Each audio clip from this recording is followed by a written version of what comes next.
8 tips emak-emak mengatur jadwal cuci baju, biar nggak capek setiap hari. Sebelum lanjut, tolong klik subscribe dan like ya Bu. Dan kalau video ini manfaat, bantu share ke teman-teman yang lain ya. Nah, sekarang kita lanjut deh.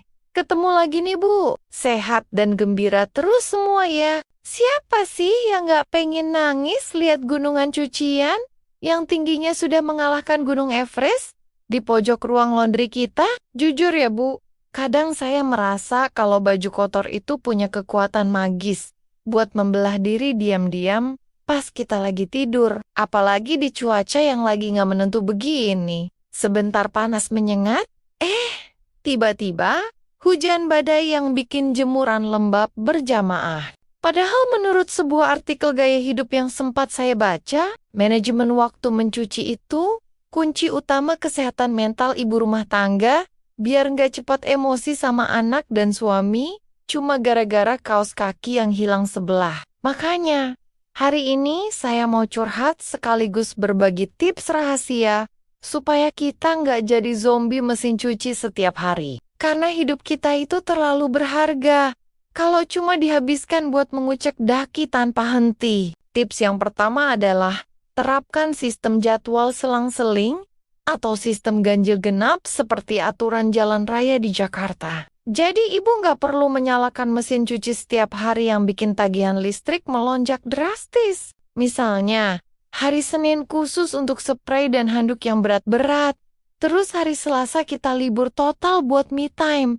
Atau sekadar drakoran tanpa merasa bersalah. Contoh nyatanya, kalau kita memaksakan mencuci setiap hari dalam jumlah sedikit, itu sebenarnya cuma buang-buang air dan detergen. Mending dikumpulkan dulu sampai kuota mesin cuci pas. Tapi jangan sampai overload juga ya Bu. Urutan yang kedua adalah biasakan melakukan klasifikasi baju kotor langsung di keranjang yang berbeda sejak awal. Jangan pas mau nyuci baru sibuk memisahkan antara baju putih dan baju luntur. Saya sering banget nih kecolongan. Niatnya mau nyuci kaos dalam. Malah ada celana jeans baru yang ikut nyemplung. Alhasil semua baju putih berubah jadi warna biru muda abstrak yang estetik, tapi bikin sakit hati. Kalau dari awal sudah dipisah, ibu tinggal angkat satu keranjang dan langsung masukkan ke mesin tanpa perlu atraksi jongkok berjam-jam cuma buat memilah baju satu persatu. Masuk ke urutan ketiga, manfaatkan fitur tunda atau timer pada mesin cuci. Kalau ibu punya mesin cuci otomatis yang pintar, biar dia kerja saat kita lagi asyik mimpi indah. Jadi, sebelum tidur malam, masukkan baju dan detergen, lalu atur supaya mesin mulai berputar 2 jam sebelum kita bangun subuh. Sehingga pas kita buka mata, baju sudah tinggal dijemur saja. Ini benar-benar penyelamat nyawa, karena nggak ada yang lebih menyedihkan daripada bangun pagi dan sadar kalau cucian masih numpuk dan belum tersentuh air sama sekali. Tips urutan keempat adalah jangan pernah menunda melipat baju yang sudah kering, karena musuh terbesar kita bukanlah mencuci, melainkan gunung baju bersih yang minta dilipat. Nah percaya deh Bu, kalau sekali kita biarkan baju itu berserakan di atas kasur, mereka akan memanggil teman-temannya untuk ikut menumpuk sampai kita bingung mana yang baju bersih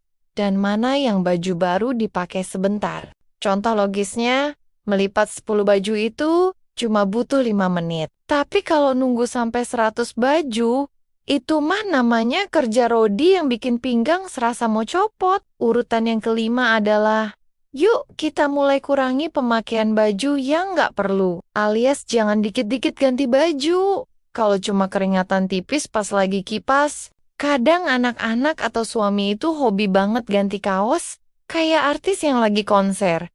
Padahal baru dipakai 1 jam. Nah, disinilah peran kita sebagai polisi baju kotor harus ditegakkan dengan tegas demi kedamaian ruang jemuran. Semakin sedikit baju yang dilempar ke keranjang, semakin lebar senyum kita di akhir pekan, karena nggak perlu berurusan dengan setrikaan yang panasnya melebihi omongan tetangga. Selanjutnya urutan keenam, libatkan seluruh anggota keluarga terutama suami dan anak-anak, untuk bertanggung jawab atas baju mereka sendiri. Minimal menaruh baju di keranjang dalam posisi yang benar dan tidak terbalik. Capek banget kan?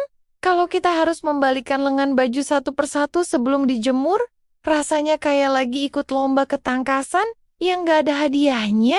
Dengan melatih mereka mandiri, beban kerja kita berkurang setidaknya 20%, dan itu sangat berarti buat kesehatan pinggang kita yang sudah tidak muda lagi. Lanjut ke urutan ke-7, gunakan detergen dan pewangi yang kualitasnya bagus, supaya kita nggak perlu mengucek ulang atau melakukan pembilasan berkali-kali karena bau apek. Investasi sedikit di sabun yang berkualitas itu jauh lebih murah daripada kita harus beli jamu pegalinu setiap sore gara-gara kelelahan menyikat noda membandel. Bayangkan kalau sekali putar langsung bersih dan wangi semerbak.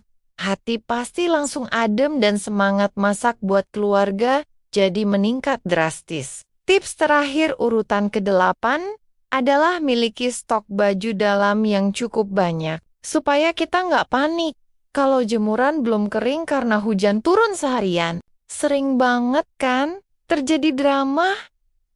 Papa nggak punya celana dalam bersih, cuma gara-gara kita telat nyuci 1 hari. Padahal solusinya simpel banget, yaitu beli stok cadangan yang agak banyakan. Kalau stok aman, kita nggak perlu merasa dikejar-kejar deadline oleh mesin cuci dan bisa lebih santai mengatur ritme pekerjaan rumah tangga lainnya. Sebagai kesimpulan, mengatur jadwal cuci baju itu sebenarnya soal bagaimana kita mengelola ego dan ekspektasi kita sendiri sebagai seorang ibu yang serba bisa. Kadang kita terlalu keras pada diri sendiri, ingin rumah selalu sempurna dan baju selalu rapi. Sampai lupa kalau mesin saja bisa rusak kalau dipaksa kerja terus. Apalagi badan kita yang terbuat dari tulang dan daging ini. Mari kita lebih reflektif. Apakah tumpukan baju itu benar-benar masalah besar? Atau sebenarnya pikiran kita saja yang sedang terlalu lelah dan butuh istirahat sejenak dari rutinitas? Memang sih, tidak ada sekolah khusus yang mengajarkan cara mencuci tanpa capek. Tapi dengan sedikit trik dan kerjasama keluarga, semuanya pasti bisa teratasi dengan lebih ringan dan penuh tawa. Jangan sampai urusan kain selembar merusak kebahagiaan kita seharian. Karena sejatinya rumah yang hangat itu bukan dilihat dari seberapa licin setrikaannya, tapi seberapa bahagia penghuninya. Tetap semangat ya para pejuang detergen. Kalian itu hebat dan luar biasa, meski kadang merasa kalah sama daster yang sudah mulai sobek di bagian ketiak. Yuk kita mulai, pelan-pelan, terapkan jadwal baru ini. Dan kalau suatu hari ibu merasa malas banget, ya sudah tidak apa-apa, pesan makanan saja, dan biarkan cucian itu menunggu sehari lagi. Dunia tidak akan kiamat hanya karena kita libur mencuci 1 hari. Jadi jangan lupa buat ambil napas dalam-dalam dan beri apresiasi buat diri sendiri atas semua kerja keras selama ini. Semoga tips sederhana ini bermanfaat dan bisa bikin hari-hari ibu jadi lebih santai, lebih wangi, dan pastinya jauh dari kata encok. Kira-kira dari 8 poin tadi, mana nih yang menurut ibu paling susah dilakukan?